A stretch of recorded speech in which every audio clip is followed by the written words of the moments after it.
This is Charter Local Edition. I'm Brad Pomerance in the Inland Empire. Today we are joined by two of the Inland Empire's finest. They are Sharina Carruthers and Joe Rees. They are students at La Sierra University in Riverside, California. Thank you for joining us. I'd like to speak with you about a nonprofit that sponsors a competition, and it's known as Enactus. What is Enactus? Well, Enactus is a global nonprofit that brings together students from all over the world to solve some of the world's toughest problems.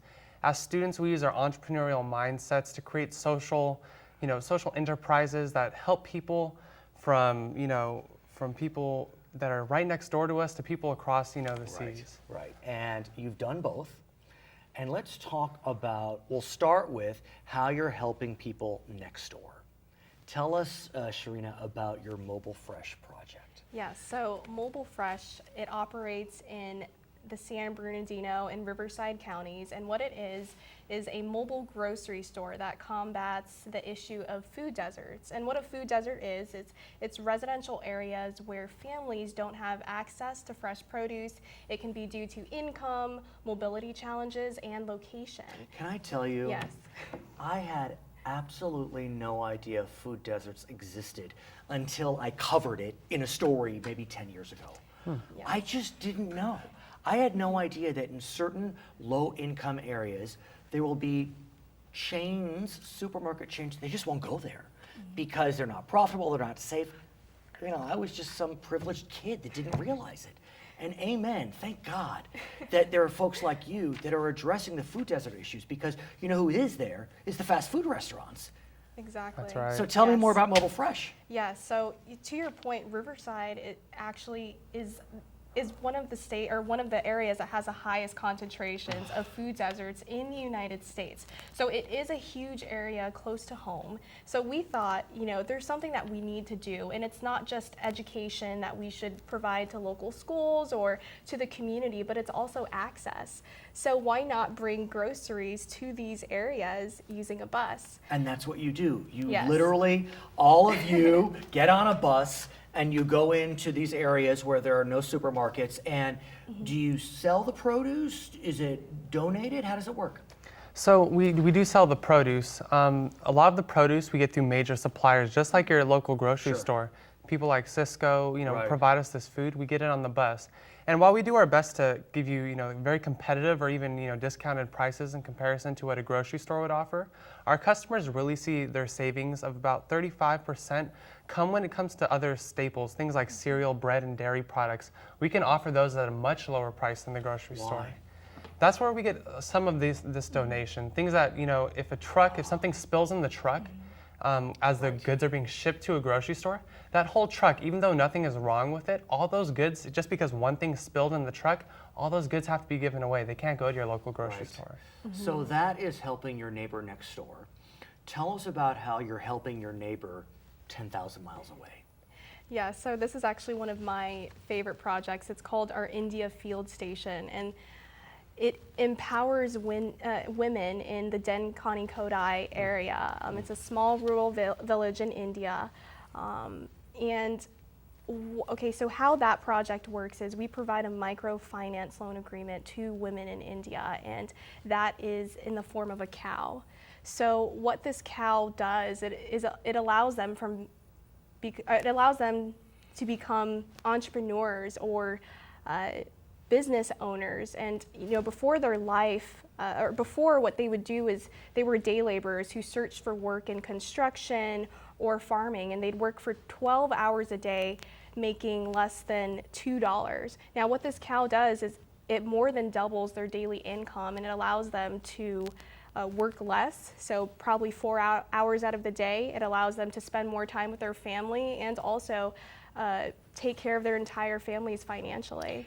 You're providing dairy products to your neighbors when you have this cow that you now own. Not only that, the other really cool thing is we've brokered, agreements with local milk wholesalers who are actually sponsored by the government.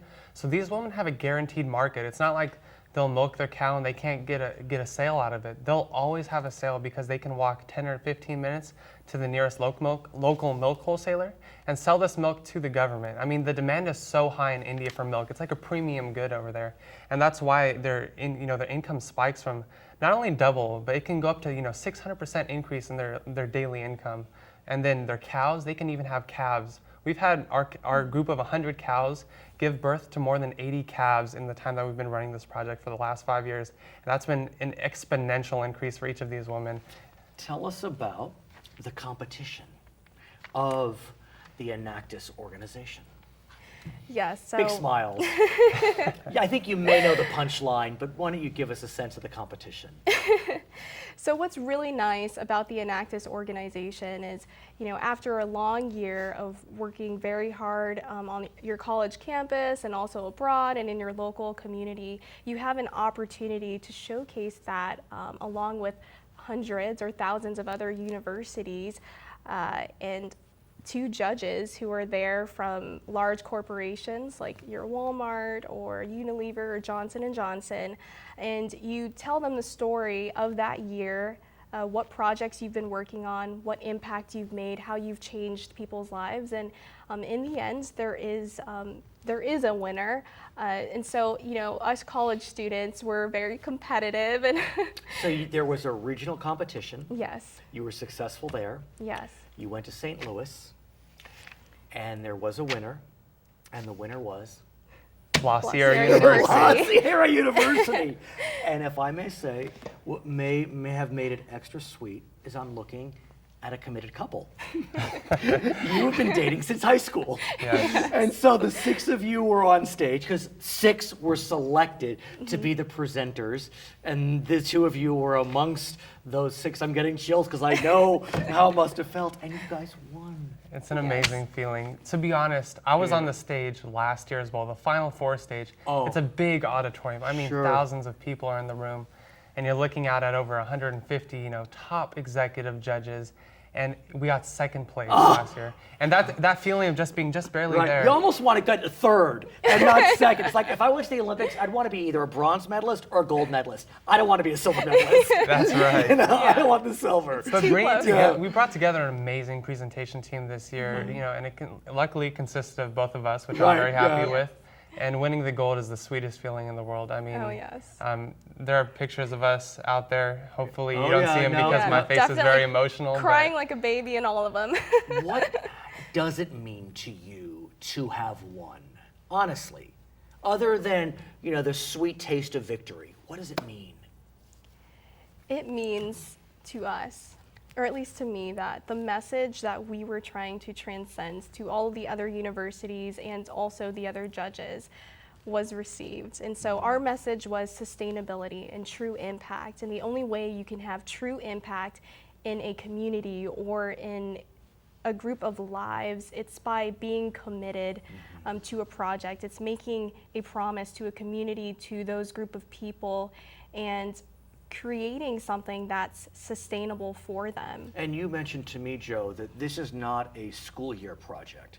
This is a calendar year project. That's right. You stick with this for the year. Some Enactus teams out there, it operates like a typical business club Right. on your campus where you'll work from August to June, and then people go away for the summer. They take internships and different things. Right. And while that's realistic, but I'll be taking an internship this Right. summer. It doesn't mean the entire team has to stop. Right. I'm going to be Skyping into meetings and doing different things in between work, just because I know that the types of promises we're making, the types of commitments we're making are ones that will actually make a difference.